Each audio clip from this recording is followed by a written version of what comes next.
முழுமையாக சரியான சக்தியும் உடல் வலியும் காய்ச்சலும் இருந்துச்சு, நேரினவும் இருந்துச்சு. அப்போ அந்த டைம் நான் ஒரு தொடர்ச்சியாக சக்தி வருது இயலாமல் இருக்கின்றதுக்காக நான் உடனே ஒரு வைத்தியர்கிட்ட போய் இப்படியான பிரச்சனைகள் இருக்குன்னு சொல்லி சொன்னார். அப்போ அந்த வைத்தியர் சொன்னார், எனக்கு உங்களுக்கு பிளட் டெஸ்ட்டும் யூரின் டெஸ்ட்டும் செய்யணும்.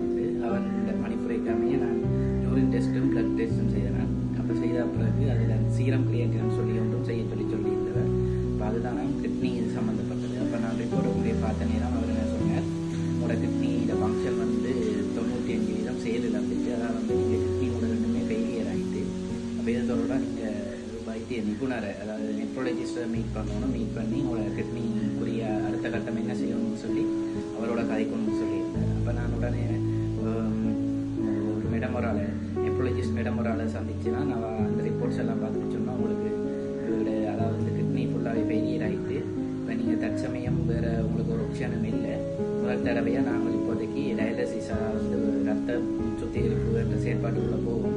அதுக்கு பிறகு மிச்சம் தொடர்பாக கதைப்பம்னு சொல்லியிருந்தேன்.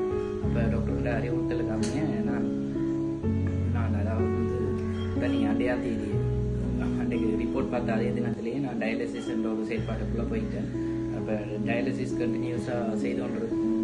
அப்போ அந்த நேரம் சொன்னதை டயாலிசிஸ்ன்றது தற்காலிக தீர்வு, நிரந்தர தீர்வுன்னு சொல்லி சொன்னால் நீங்கள் சிறுநீரக மாற்று சத்திர சிகிச்சை செய்ய முடியும். அப்போ நான் உடனே எனக்கு சிறுநீரக சத்திர சிகிச்சை செய்வதற்கான வேலை திட்டங்களில் ஆரம்பிக்க சொல்லியிருந்தாங்க. அப்படி நான் ஆரம்பித்த பொழுது அதாவது எங்களை ரிலேட்டிவ்க்குள்ளே இருக்கிற ஆட்களை தான் நான் இந்த சிறுநீரக மாற்று சத்திர சிகிச்சைக்கு தேர்ந்தெடுக்க வேண்டிய சூழ்நிலை இருந்தது. அப்போ எங்களை உறவினர்கள் மூலம் டொனேர் ஒரு ஆள் கிடைச்சிருந்தவங்க. அப்போ அவங்க மூலமாக நான் டோனர்ஸ்க்கான பேரை செக் பண்ணி எங்களை ஃபேமிலிக்குள்ளேயே செக் பண்ணி பிறகு எங்களை ரிலேட்டிவ் ஒரு ஆள் மூலமாக எனக்கு ஒரு டோனர் ஒரு ஆள் தன்னிச்சையாக வந்த ஒரு டோனர் ஒரு ஆள் எனக்கு கிடைச்சிருந்தவங்க. அப்போ அந்த டோனர் மூலம் மேலதிகமான பரீட்சை டெஸ்ட்டுகள் செய்து கொண்டிருக்கோம்ன்றதுக்காக அந்த டெஸ்ட்டுகளை கண்டினியூஸாக செய்து நான் தொடர்ந்து 8 மாதம் பிளட் டயாலிசிஸ் செய்து கொண்டிருக்கிற காலகட்டங்களிலேயே நான் இதுக்குரிய அதாவது ரத்த சுத்திகரித்த கால இடப்பகுதிக்குள்ளேயே நான் கிட்னி மாத்திரக்கூடிய டிரான்ஸ்பிளான்டேஷன் சர்ஜரிக்குரிய அலுவலையும் நானே செய்து கொண்டிருந்தேன்.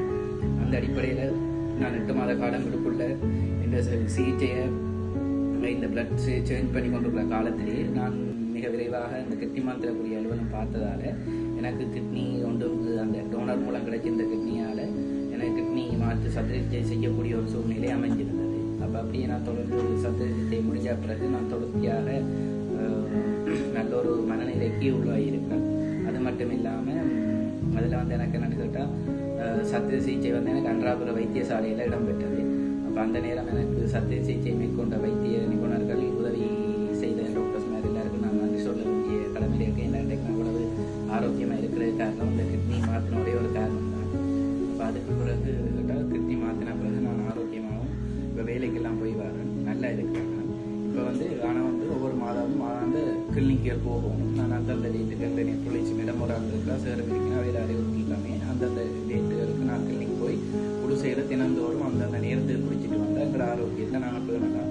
அதே நேரம் வைத்தியர்கள் ஆலோசனைப்படி பின்பற்றினா நாங்கள் ஆரோக்கியமாகவும் சந்தோஷமாகவும் இருக்கலாம். நான் அப்படித்தான் இப்போ இருந்தோம் வரேன். இந்த வேலையை நானே செய்து கொண்டு எங்களை வீட்டையும் நானே பார்த்து கொண்டிருக்கேன். அதால் எனக்கு எந்த வித பிரச்சனையும் இல்லை. இப்போதைக்கு இப்போ நான் நல்ல சுகாதாரியை நான் உங்களுக்கு சொல்ல வேண்டிய விஷயம், எனக்கு ஒரு தம்பி ஒரு ஆள் இருக்கிறார்.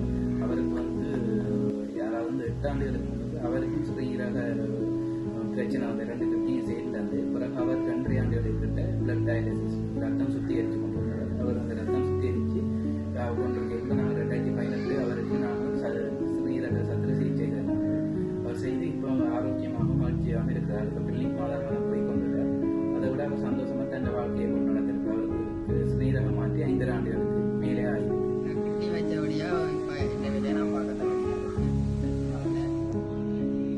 நான் எப்போவுமே கடை சாப்பிட மாட்டேன், வீட்டில் செய்து சாப்பிட மட்டும்தான் சாப்பிட்றது நான் சாப்பிட்றது இல்லை.